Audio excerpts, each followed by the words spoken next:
আমরা ইতিমধ্যেই জানতে পেরেছি 11ই মে 2026 থেকে 20 জুন পর্যন্ত মঙ্গল মেষ রাশিতে থাকবে। সম্পূর্ণ কালপুরুষ, সে কিন্তু একটা আলাদা এনার্জি রিভাইভ করতে পারবে। কালপুরুষের এনার্জি লেভেল এটা বাড়বে। মজার বিষয় হলো, মঙ্গল খুব একটা শুভ গ্রহ না হলেও কর্কট রাশি বা লগ্নের মানুষদের জন্য মঙ্গল কিন্তু একক যোগ কারক গ্রহ। পঞ্চমপতি এবং দশমপতি এই মঙ্গল তার কিন্তু রয়েছে একাই ভাগ্য পরিবর্তন করিয়ে দেওয়ার ক্ষমতা। জীবনে যাই আসুক না কেন, মঙ্গল যদি কর্কটের ক্ষেত্রে বলবান হয় তাহলে কর্কট সব বাধা ভেঙে এগিয়ে যেতে পারে।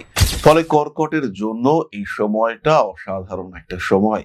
এই সময় কর্কট নিজেকে এস্টাবলিশ করতে পারবেন। কি কি ঘটতে পারে কর্কটের সঙ্গে, সেই নিয়ে আমরা একটু আলোচনা করি। 11ই মে থেকে 20শে জুন কর্কট রাশি বা লগ্নের মানুষ তারা ফাটকা ইনকাম করতে পারবেন। তারা যে ইনভেস্টমেন্ট গুলো করছিলেন সেই ইনভেস্টমেন্ট গুলোর পজিটিভ রিটার্ন সেটা এই সময় দেখতে পাওয়া যাবে। মঙ্গল 10th হাউসে রয়েছে, স্বক্ষেত্রে রয়েছে, এর পজিটিভ রেজাল্ট কর্কট পাবেই। 11ই মে থেকে 20 জুন পর্যন্ত কর্কট রাশির মানুষদের রিলেশনশিপের ক্ষেত্রে বড় চেঞ্জ এক্সপেক্ট করা যায়। যে মানুষটাকে ভালোবাসেন তাকে বলার সুযোগ সেটা কর্কটের ক্ষেত্রে আসতে পারে। মঙ্গল দশম ভাবে কর্কটের উপরে তার সরাসরি দৃষ্টি থাকবে। ফলে এই 11ই মে থেকে জুনের 20 তারিখ পর্যন্ত কর্কট রাশি বা লগ্নের মানুষদের প্রত্যেকটি ক্ষেত্রে সাহসিকতার মাত্রা বাড়বে। দশম ভাবে মঙ্গল অবস্থান করে থাকার কারণে কর্কট রাশি বা লগ্নের মানুষ তারা নতুন করে পার্টনারশিপে যুক্ত হতে পারেন। নিজের থেকে বয়সে ছোট অথবা বিপরীত লিঙ্গের কোনো মানুষের সঙ্গে পার্টনারশিপ তৈরি হতে পারে। অল্প বিস্তর আধ্যাত্মিক মানসিকতা সৃষ্টি হতে দেখতে পাওয়া যাবে। মান সম্মান, যশ, প্রভাব, প্রতিপত্তি ইত্যাদি বাড়ছে। সময় ভালো। ইউনিভার্স চাইছে আপনার ভালো হোক, ইউনিভার্স চাইছে আপনার পজিটিভিটি বৃদ্ধি পাক। সুতরাং নিশ্চিন্তে, নির্দ্বিধায়, নিঃসন্দেহে আপনার ডেভেলপমেন্ট হচ্ছেই, এই বিষয়ে কিন্তু কোনো রকম কোনো সন্দেহ থাকছে না। মঙ্গল দশমে আসায় কর্মতৎপরতা, কর্মক্ষেত্রের স্থিতিশীলতা দুটোই বাড়বে। আপনার চাকরির জায়গাটা অনেকটাই স্টেবল হয়ে উঠতে দেখতে পাওয়া যাবে। নীতিগত দিক থেকে আরেকটু সচেতন হওয়ার চেষ্টা করতে হবে। নতুন করে প্রেমে পড়তে পারেন পুষ্যা। এই সময় কর্কট রাশি বা লগ্নের মানুষদের কোনো প্রতিকারের প্রয়োজনীয়তা নেই। পুষ্যা এবং অশ্লেষা তারা যদি বাড়ি কেনার পরিকল্পনা করেন তাহলে অবশ্যই জ্যোতিষ বন্ধুর পরামর্শ নেবেন। বাস্তু প্রতিকার বা বাস্তু জাজমেন্ট এটা অবশ্যই করে নেওয়া উচিত।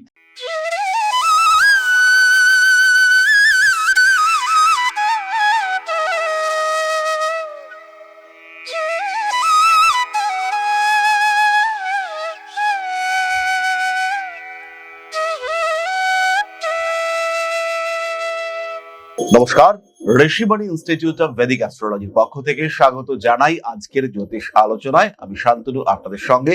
আলোচ্য বিষয় বিশুদ্ধ জ্যোতিষ। মঙ্গল স্বক্ষেত্রী হচ্ছে। আমরা ইতিমধ্যেই জানতে পেরেছি 11ই মে 2026 থেকে 20 জুন পর্যন্ত মঙ্গল মেষ রাশিতে থাকবে। সম্পূর্ণ কালপুরুষ, সে কিন্তু একটা আলাদা এনার্জি রিভাইভ করতে পারবে। কালপুরুষের এনার্জি লেভেল এটা বাড়বে।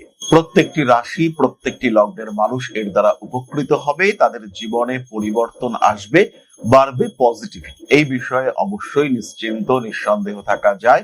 প্রত্যেকটি মানুষের এনার্জি লেভেল, কর্ম উদ্যমী মানসিকতা এটা বাড়তে দেখতে পাওয়া যাবে। আজকে আমরা আলোচনা করব কর্কট রাশির বিষয়ে। শান্ত শিষ্ট, মনের দিক থেকে একটু চঞ্চল, সদালাপী মানুষজন।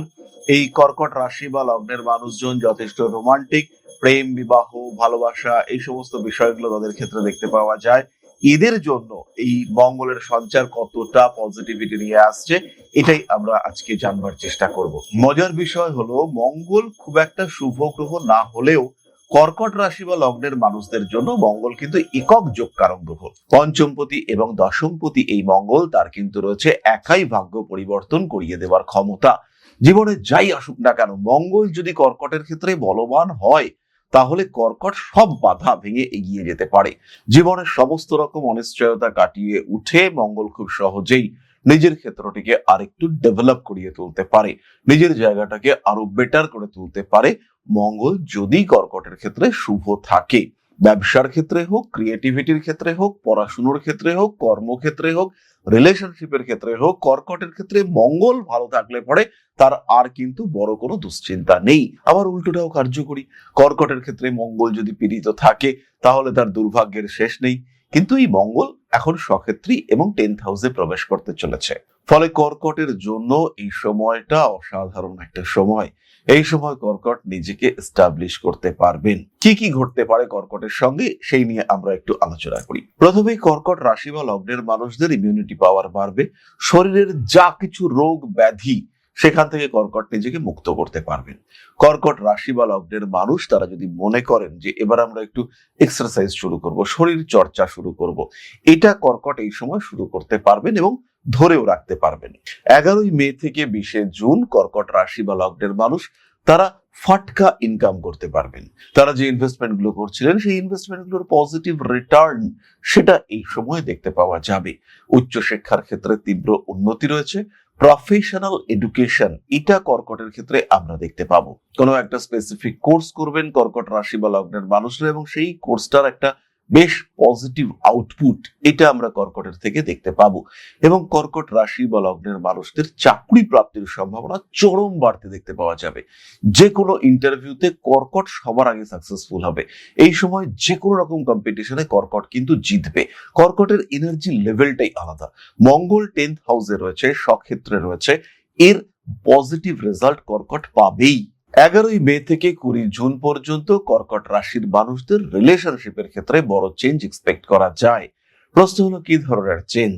কর্মক্ষেত্রে কোনো মানুষের সঙ্গে সম্পর্কে জড়িয়ে যাওয়ার সংযোগ এটা কর্কটের ক্ষেত্রে সৃষ্টি হতে পারে। কোনো মানুষের সঙ্গে গভীর অ্যাটাচমেন্ট সৃষ্টি হওয়ার সম্ভাবনা এটা কর্কটের ক্ষেত্রে সৃষ্টি হতে পারে। কোনো মানুষকে ভালোবাসার একটা সুযোগ এটা কর্কটের ক্ষেত্রে আসতে পারে। যে মানুষটাকে ভালোবাসেন তাকে বলার সুযোগ সেটা কর্কটের ক্ষেত্রে আসতে পারে। মঙ্গল 10ম ভাবে কর্কটের উপরে তার সরাসরি দৃষ্টি থাকবে। ফলে এই 11ই মে থেকে জুনের 20 তারিখ পর্যন্ত কর্কট রাশি বা লগ্নের মানুষদের প্রত্যেকটি ক্ষেত্রে সাহসিকতার মাত্রা বাড়বে। তবে খেয়াল রাখতে হবে অতিরিক্ত প্রতিবাদী হওয়া আপনার জন্য কিন্তু বিপজ্জনক। যাই করুন না কেন প্রত্যেকটি কাজের মধ্যে যেন সিস্টেম এবং নিয়ম এটা মেনটেইনড হয়। যে কথা আপনি বলবেন সেই কথার মধ্যে সিস্টেম থাকবে, যে কাজ আপনি করবেন তার মধ্যে ডিসিপ্লিন থাকবে, তবে কিন্তু কর্কট রাশি কর্কট লগ্নের মানুষরা সাকসেসফুল হতে পারবেন। জীবনে বাধা বিপত্তি আসতে পারে, তা নিয়ে দুশ্চিন্তা দুর্ভাবনার কোনো রকম কোনো কারণ নেই। কিছু কিছু ক্ষেত্রে বাধ্যবাধকতা বাড়তে দেখতে পাওয়া যেতে পারে। কোনো কোনো সময় আইনি অল্প বিস্তর জটিলতার মধ্যে কর্কট জড়িয়ে পড়তে পারেন। যদি এই সময় আপনার ভালো দশা না চলে, রাহুর দশা চলছে, সেই ক্ষেত্রে আপনি সমস্যায় পড়তে পারেন। 11ই মে থেকে 20 জুন পর্যন্ত কর্কটের চাকরি প্রাপ্তির সম্ভাবনা বাড়ছেই। কোনো টেকনিক্যাল এডুকেশনে কর্কট যুক্ত হতে পারেন। এই পেশার ক্ষেত্রে কর্কটের উন্নতির মাত্রা এটা অনেকটা বেশি। 10ম ভাবে মঙ্গল অবস্থান করে থাকার কারণে কর্কট রাশি বা লগ্নের মানুষ তারা নতুন করে পার্টনারশিপে যুক্ত হতে পারেন। নিজের থেকে বয়সে ছোট অথবা বিপরীত লিঙ্গের কোনো মানুষের সঙ্গে পার্টনারশিপ তৈরি হতে পারে। এরকম হতে পারে একটা বিষয়, কাউকে আপনি ভালোবাসেন, তার সঙ্গে একত্র হয়ে পার্টনারশিপ বিজনেস আপনি স্টার্ট করলেন এবং সেটা আপনার জন্য ক্লিক করলো, খুব ভালো বিজনেস হতে শুরু করলো। এরকম ঘটনা কর্কট রাশি বা লগ্নের মানুষদের ক্ষেত্রে দেখতে পাওয়া যাবে। অল্প বিস্তর আধ্যাত্মিক মানসিকতা সৃষ্টি হতে দেখতে পাওয়া যাবে। মান সম্মান যশ প্রভাব প্রতিপত্তি ইত্যাদি বাড়ছে। কোনো কোনো সময় গোপন শত্রুতা বাড়তে পারে, স্পেশালি কর্মক্ষেত্রে কিছু গোপন শত্রুতা তা বাড়তে পারে এবং আপনার গ্রহণযোগ্যতা বাড়ছে, আপনি অ্যাপ্রিসিয়েটেড হচ্ছেন, আপনার মত অনুযায়ী কাজকর্মের ক্ষেত্রে ডেভেলপমেন্ট দেখতে পাওয়া যাচ্ছে। এই প্রত্যেকটি বিষয় কিন্তু কর্কটের জন্য পজিটিভ এবং কর্কট রাশি কর্কট লগ্নের মানুষ তারা ইমপ্রুভ করতে পারবেন, ডেভেলপ করতে পারবেন এবং অতি সহজেই নিজের কর্মক্ষেত্রটিকে গুছিয়ে নেওয়ার সুযোগ সেটা কর্কটের ক্ষেত্রে দেখতে পাওয়া যাবে। 11ই মে থেকে 20 জুন মেষ রাশিতে মঙ্গলের অবস্থান, এর ফলে কর্কট রাশি বা লগ্নের মানুষদের বাড়ি হওয়ার সম্ভাবনা বাড়তে দেখতে পাওয়া যাবে। কর্কট রাশি বা লগ্নের মানুষদের কার্মিক ক্ষেত্রগুলি ডেভেলপ হতে দেখতে পাওয়া যাবে। বাড়ির সৌন্দর্য বৃদ্ধির সম্ভাবনা রয়েছে। তবে যাদের এই সময় রাহুর দশা চলছে, যাদের এই সময় শনির দশা মঙ্গলের অন্তর্দশা চলছে এবং মঙ্গল আপনার জন্মকুণ্ডলিতে বিপদ নক্ষত্রে রয়েছে, সেই সমস্ত মানুষদের ক্ষেত্রে কিন্তু বাড়িতে আগুন থেকে তড়িৎ থেকে বিপদের সম্ভাবনা রয়েছে। যে সমস্ত মানুষদের এরকমই কম্বিনেশন রয়েছে এবং যারা ওয়েল্ডিং এর কাজকর্ম করেন, ধারালো অস্ত্র নিয়ে কাজকর্ম করেন, মাংসের ব্যবসায়ী, মাছ ব্যবসায়ী, এদের ক্ষেত্রে কিন্তু সমস্যা থাকছে। এই মানুষগুলোর ক্ষেত্রে জীবনের জটিলতা সেটা কিন্তু বাড়তে দেখতে পাওয়া যাবে। তাদের কিছু ভুলের কারণে বড় খেসারত দিতে হতে পারে। সাবধানতা অবলম্বন করতে হবে। যে কোনো জায়গায়, যে কোনো ক্ষেত্রে নিজেকে আরো অথেন্টিক প্রুভ করবার চেষ্টা এটা প্রতিটা মুহূর্তে করতে হবে। সময় ভালো, ইউনিভার্স চাইছে আপনার ভালো হোক, ইউনিভার্স চাইছে আপনার পজিটিভিটি বৃদ্ধি পাক। সুতরাং নিশ্চিন্তে, নির্দ্বিধায়, নিঃসন্দেহে আপনার ডেভেলপমেন্ট হচ্ছেই, এই বিষয়ে কিন্তু কোন রকম কোনো সন্দেহ থাকছে না। সুতরাং কর্কট রাশির জন্য দশম ভাবে মঙ্গলের উপস্থিতি, বলবান মঙ্গল, এটা পজিটিভ। বিপদের সম্ভাবনা বিশাল কিছু নেই। যাদের হাঁটুতে আর্থারাইটিস আছে বা কোন রকম যন্ত্রণামূলক ব্যথা আছে, তাদের ক্ষেত্রে এই যন্ত্রণা বাড়তে দেখতে পাওয়া যাবে। এই বিষয়ে কিন্তু কিছু করার নেই, এই ব্যথা যন্ত্রণা এটা থাকছে। তাহলে এবার আমরা চলে আসবো নক্ষত্রের আলোচনায়। তবে তার আগে বলি, জ্যোতিষ শাস্ত্র যারা ভালোবাসেন তারা এই শাস্ত্রে যুক্ত হতে পারেন, শিখতে পারেন এই শাস্ত্র।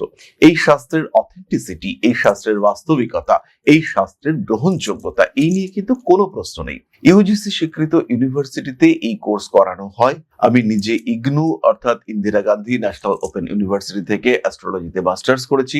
MA ইন জ্যোতিষ সম্পূর্ণ এই নামে ইগনুতে কোর্স রয়েছে। তবে যারা প্রেডিক্টিভ অ্যাস্ট্রোলজি শিখতে চান, যারা বিচার শিখতে চান, যারা জ্যোতিষকে পেশা হিসেবে গ্রহণ করতে চান, তারা সরাসরি ঋষিবাণী ইনস্টিটিউট অফ ভেদিক অ্যাস্ট্রোলজিতে ভর্তি হতে পারেন। কারণ পশ্চিমবঙ্গ, বাংলাদেশ, আসাম, ত্রিপুরা প্রত্যেকটি জায়গায় অর্থাৎ বাংলা ভাষার জন্য জ্যোতিষ শিখবার একমাত্র প্রতিষ্ঠান হলো Rishibani institute of Vedic astrology, যেখানে রয়েছে সায়েন্টিফিক সিলেবাস, যেখানে রয়েছে বেস্ট ফ্যাকাল্টি স্ট্রাকচার, যেখানে রয়েছে প্রপার সার্টিফিকেশন সিস্টেম। সুতরাং বাংলায় জ্যোতিষ মানেই ঋষিবাণী। যারা জ্যোতিষ শিখতে চাইছেন অথবা বাস্তুশাস্ত্র, সংখ্যাতত্ত্ব, হস্তরেখাবিদ্যা, ট্যারো কার্ড রিডিং, সরাসরি আমাদের সঙ্গে যোগাযোগ করুন। Rishibani institute of Vedic astrology স্বাগত জানায় আপনাদের। কর্কট রাশির প্রথম নক্ষত্র পুনর্বসু। মঙ্গলের এই সঞ্চার উচ্চ বিদ্যার ক্ষেত্রে উন্নতি দেবে, তবে বাড়িয়ে তুলবে ব্যয়। অকারণ ব্যয় বৃদ্ধির সম্ভাবনা, অতিরিক্ত খরচ অ্যাভয়েড করতে না পারা, এই ধরনের বিষয়গুলি সামনে আসতে চলেছে। গুরু, দীক্ষা, আধ্যাত্মিক যাত্রা, এই সমস্ত বিষয় সামনে আসতে পারে। নান্দনিক কাজকর্মের প্রতি আগ্রহ বৃদ্ধির সম্ভাবনা থাকছে। প্রেম, ভালোবাসা ইত্যাদি ক্ষেত্রে উন্নতি খুব স্পষ্টভাবে দেখতে পাওয়া যাবে। জীবনের বিভিন্ন রকম অনৈতিক কার্যাবলী থেকে নিজেকে মুক্ত রাখার চেষ্টা অবশ্যই করতে হবে। রিলেশনশিপে জড়িয়ে যেতে পারেন পুনর্বসু নক্ষত্রের মানুষরা। আইনি জটিলতা থেকে নিজেকে সম্পূর্ণ মুক্ত রাখার চেষ্টা করতে হবে। প্রেমিক প্রেমিকা সম্পর্কের মধ্যে তৃতীয় ব্যক্তি আসতে পারেন। হাঁটুর নিচের অংশে আঘাতপ্রাপ্ত হতে পারেন পুনর্বসু। কর্মক্ষেত্রে উন্নতি, নতুন চাকরি প্রাপ্তি, ব্যবসার ক্ষেত্রে ডেভেলপমেন্ট ইত্যাদি দেখতে পাওয়া যাবে। সন্তান প্রাপ্তির সুযোগ ভীষণভাবে বাড়তে দেখতে পাওয়া যাচ্ছে। তবে এই সময় কিন্তু সন্তানের শরীর স্বাস্থ্য নিয়ে অল্প বিস্তর দুশ্চিন্তা আসতে পারে। বিয়ের জন্য কাউকে অবশ্যই প্রপোজ করতে পারেন। পরবর্তী নক্ষত্র পুষ্যা, অত্যন্ত শুভ নক্ষত্র। মঙ্গল দশমে আসায় কর্মতৎপরতা, কর্মক্ষেত্রের স্থিতিশীলতা দুটোই বাড়বে। আপনার চাকরির জায়গাটা অনেকটাই স্টেবল হয়ে উঠতে দেখতে পাওয়া যাবে। কার্মিক উন্নতির সুযোগ দেখতে পাওয়া যায়। বাড়ি পরিবর্তন সম্পর্কিত মানসিকতা বৃদ্ধির সুযোগ আপনার সামনে আসতে চলেছে। ভাবনা চিন্তার গভীরতা আবশ্যিকভাবে বাড়তে দেখতে পাওয়া যাবে। কোনো কোনো সময় রাজনৈতিক সক্রিয়তা বৃদ্ধির সংযোগ রয়েছে। হঠকারী মানসিকতা থেকে বেরিয়ে আসতে হবে। কাজকর্মের কিছু সুযোগ আসবেই। স্টক মার্কেটে এই সময় পুষ্যা ইনভেস্টমেন্ট শুরু করতে পারেন। কম্পিটিশন লাইফে থাকবে, সেই কম্পিটিশনে আপনি জিতবেন। চাকরি ওরিয়েন্টেড টার্গেট, এটা কিন্তু আপনার জন্য খুব স্ট্রেস ক্রিয়েট করতে পারে। টার্গেট কমপ্লিট করতে না পারা, এরকম কিছু ঘটনা আপনার সামনে আসতে পারে। গুপ্ত শত্রুতার কারণে কিছু বাধা বিপত্তি, সমস্যা সৃষ্টি হতে পারে। নীতিগত দিক থেকে আরেকটু সচেতন হওয়ার চেষ্টা করতে হবে। নতুন করে প্রেমে পড়তে পারেন পুষ্যা। পরবর্তী নক্ষত্র অশ্লেষা। লেনদেন সম্পর্কিত বিষয়ে একটু সচেতন হতে হবে। শরীরটা হালকা খারাপ হতে পারে। ইনফেকশন, সর্দি লেগে যাওয়া, ঠান্ডা লেগে যাওয়া, এরকম ঘটনা কিন্তু ঘটতে পারে। বাধা বিপত্তি আসতেই পারে জীবনে, সেগুলো ওভারকাম করবার চেষ্টা করতে হবে। রাজনৈতিক সক্রিয়তা বৃদ্ধির সম্ভাবনা দেখতে পাওয়া যায়। পুরনো প্রেম ফিরে আসতে পারে। কার্মিক ক্ষেত্রে উন্নতির সম্ভাবনা অনেকটাই বেশি। বিশেষ কোনো সাবজেক্ট ওরিয়েন্টেড স্টাডি শুরু করতে পারেন অশ্লেষা। ধর্মীয় অনুশাসনের প্রতি আগ্রহ বাড়তে দেখতে পাওয়া যাবে। বাড়ি পরিবর্তন করা যেতে পারে। অনৈতিক কার্যকলাপ থেকে নিজেকে দূরে সরিয়ে রাখার চেষ্টা করতে হবে। বাবা মা, ভাই বোন, এদের সঙ্গে অ্যাটাচমেন্ট বাড়তে দেখতে পাওয়া যাবে। কোনো তীক্ষ্ণ বস্তুর দ্বারা আঘাতপ্রাপ্ত হতে পারেন। মানসিক দিক থেকে চাপ মুক্ত হওয়ার চেষ্টা অবশ্যই করতে হবে। প্রেম, ভালোবাসা ইত্যাদি ক্ষেত্রে উন্নতির সংযোগ অনেক অনেক বেশি। বাবার শরীর স্বাস্থ্য নিয়ে কিছুটা দুশ্চিন্তা বাড়তে পারে। অনৈতিক কাজকর্ম থেকে নিজেকে দূরে সরিয়ে রাখুন। ভালোবাসার মানুষদের সঙ্গে সুসম্পর্ক বজায় রাখার চেষ্টা করুন। বাড়ির বয়স্ক কোনো সদস্যের শারীরিক সমস্যা প্রকট হয়ে উঠতে পারে। এই সময় কর্কট রাশি বা লগ্নের মানুষদের কোনো প্রতিকারের প্রয়োজনীয়তা নেই। পুষ্যা এবং অশ্লেষা তারা যদি বাড়ি কেনার পরিকল্পনা করেন তাহলে অবশ্যই জ্যোতিষ বন্ধুর পরামর্শ নেবেন। বাস্তু প্রতিকার বা বাস্তু জাজমেন্ট এটা অবশ্যই করে নেওয়া উচিত। তাহলে এবার আমরা চলে আসবো আলোচনার পরবর্তী পর্যায়ে, অর্থাৎ আপনাদের প্রশ্নে জ্যোতিষের উত্তর। তবে তার আগে একটা ছোট্ট বিষয় শেয়ার করতে চাইবো। জ্যোতিষশাস্ত্র এমন একটা শাস্ত্র যেটা আপনার জীবন, আপনার ভাগ্য, আপনার অবস্থান, আপনার চিন্তাধারা, আপনার জীবন দর্শন প্রত্যেকটাকে বদলে দিতে পারে। প্রত্যেকটি ক্ষেত্রে আপনার ব্যর্থতাকে সরিয়ে রেখে সাফল্যের মুখ দেখাতে পারে এই শাস্ত্র। আর এখন Rishibani institute of Vedic astrology শিক্ষা এবং জ্যোতিষ চর্চা দুটো নিয়েই উপস্থিত আগরতলা এবং দুর্গাপুরে। উত্তর এবং দক্ষিণ কলকাতার সঙ্গে সঙ্গে সরাসরি আমাদের সঙ্গে আপনি সাক্ষাৎ করতে পারবেন এবার থেকে আগরতলা এবং দুর্গাপুরেও। তাই যখন জীবনে প্রতিকূলতা বারবার আপনাকে ধাক্কা দিচ্ছে, যখন আপনার অগ্রগতি বিভিন্ন ক্ষেত্রে বাধাপ্রাপ্ত হচ্ছে, আপনার এগিয়ে চলার পথ যখন প্রতিবন্ধকতা প্রতিকূলতায় পূর্ণ হয়েছে, সেই সময় আপনার পরামর্শ নিতে হবে একজন সঠিক জ্যোতিষ বন্ধুর। আর যখন আপনি সঠিক জ্যোতিষ বন্ধু খুঁজতে চাইছেন, তখন ঋষিবাণী রয়েছে আপনার সামনে। ম্যাজিক নয়, লজিকে বিশ্বাস করে ঋষিবাণী। খেয়াল রাখতে হবে প্রত্যেকটা মানুষের একটা নির্দিষ্ট আধার রয়েছে, তারা একটা লেভেল পর্যন্ত অ্যাচিভ করতে পারে। প্রত্যেকটা মানুষের জীবনে কিছু কর্ম রয়েছে, সেই লেভেলকে পুরোপুরি অ্যাচিভ করবার জন্য, আপনার প্রাপ্তিকে সম্পূর্ণ করবার জন্য অবশ্যই জ্যোতিষ আপনাকে সাহায্য করবে। এরকম কখনোই নয় যে আপনাকে কোটি কোটি কোটি কোটি টাকা দিতে পারে জ্যোতিষ, কিন্তু যতটুকু আপনার প্রাপ্তির যোগ রয়েছে, যতটুকু আপনার ক্ষমতা, সেটুকুকে পুরোপুরি প্রাপ্তিতে সাহায্য করবে এই জ্যোতিষ শাস্ত্র। তাই আর দেরি নয়। হতে পারে আপনি দুর্গাপুরে থাকেন, হতে পারে আপনি পশ্চিমবঙ্গের পশ্চিমাংশে থাকেন, অথবা আপনি নর্থ ইস্টের একজন বাসিন্দা। সেই ক্ষেত্রে সরাসরি যোগাযোগ করুন, কারণ এখন আমরা থাকছি আপনার শহর আগরতলায় এবং আপনার শহর দুর্গাপুরেও। তাহলে এবার আমরা চলে এসেছি আপনাদের প্রশ্ন পর্যায়ে। প্রশ্ন করেছেন প্রসেনজিৎ পাল। 4 জানুয়ারি 1995, 11:50 PM। মাথা ভাঙা, একটু বলবেন সরকারি চাকরি পাবো কিনা? প্রসেনজিৎ, জন্মকুণ্ডলী অনুযায়ী তোমার চাকরি প্রাপ্তির সম্ভাবনা তো আছে, কিন্তু পশ্চিমবঙ্গের যে রাজনৈতিক পরিস্থিতি, তাতে চাকরির ক্ষেত্রটি প্রকাশিত বা প্রস্ফুটিত হবে কিনা এই বিষয়ে কিন্তু সংশয় রয়েছে এবং পজিটিভলি রয়েছে। তাই এই ক্ষেত্রে আমি বলবো, সেন্ট্রাল গভর্নমেন্টের যদি কোনো পরীক্ষা দেওয়ার সুযোগ থাকে তাহলে সেই দিকে অগ্রসর হওয়াটা উচিত। কোনো মেকানিক্যাল সিস্টেম, কোনো টেকনিক্যাল সিস্টেম, সেই দিকে ভাবনা চিন্তা করা যেতে পারে। যেমন রেলের কোনো টেকনিক্যাল পোস্ট, সেই সমস্ত দিকে যাওয়াটা কিন্তু বেটার। আর প্রতিকার হিসেবে সূর্য প্রণাম করা যেতে পারে, তার সঙ্গে সঙ্গে সূর্যদেবের কোনো স্তব স্তোত্র এটাও পাঠ করা যেতে পারে, নবগ্রহ স্তোত্র পাঠ করা যেতে পারে। একটা ক্লিয়ার ক্রিস্টাল এবং একটা সানস্টোন ব্রেসলেট ধারণ আপনার জন্য ভালো রেজাল্ট দেবে। তাহলে আজকের আলোচনা আমরা আর দীর্ঘায়িত করব না। সবাই সুস্থ থাকুন। বা শ্রী শ্রী আদি শক্তির পূর্ণ আশীর্বাদ বর্ষিত হোক আপনাদের উপর। সমৃদ্ধ, আরো সমৃদ্ধ হয়ে উঠুক আপনাদের প্রত্যেকের জীবন। জয় মা আদি শক্তি। নমস্কার।